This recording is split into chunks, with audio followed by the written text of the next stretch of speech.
នេះព្រឹកថ្ងៃទី23ខែមិថុនាឆ្នាំ2026ឯកឧត្តមចាយបូរិនរដ្ឋមន្ត្រីក្រសួងធម្មការនិងសាសនាបានអញ្ជើញជាអធិបតីដ៏ខ្ពង់ខ្ពស់ក្នុងកម្មវិធីទស្សនាទានព្រះពុទ្ធសាសនាលើកទី72ដែលបានប្រព្រឹត្តទៅនៅវិទ្យាល័យជាស៊ីមឈូវ៉ាស្ថិតនៅក្នុងសង្កាត់គោកកាខណ្ឌព្រែកនៅរាជធានីភ្នំពេញ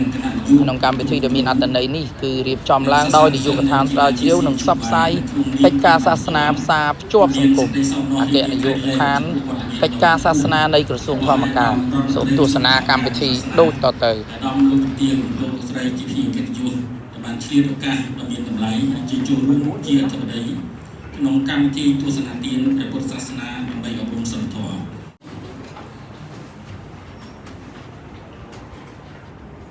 គណៈតុត្រីទីគោរពអង្គទីទាំងមូលទីមន្ត្រីវិស័យព្រះពុទ្ធសាសនាបានចាក់ឫសយ៉ាងជ្រៅក្នុងសន្តានចិត្តប្រជារាស្ត្រខ្មែរតាំងពីយូរលង់ណាស់មកហើយមានតួនាទីសំខាន់បំផុតក្នុងសង្គមខ្មែរបានផ្សារភ្ជាប់ជាបាយវចនាជាតិសាសនាព្រះមហាក្សត្រកម្មវិធីព្រះពុទ្ធសាសនាផ្សារភ្ជាប់នឹងសង្គមកន្លងមកគ្រឹះស្ថានមធ្យមសិក្សានៅក្នុងរាជធានីភ្នំពេញក៏ដូចជាបឋមសិក្សាបានសហការណែនាំសិស្សានុសិស្សទៅចូលរួមនៅទស្សនកិច្ចក្រសួងធម្មការ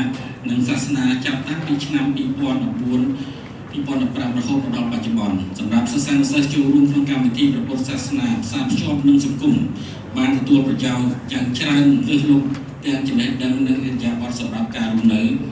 រួមមានការពង្រឹងសិលធម៌ចរិយាធម៌និងគុណធម៌រស់នៅគឺការស្គាល់ខុសត្រូវជួយឲ្យសិស្សយល់ដឹងច្បាស់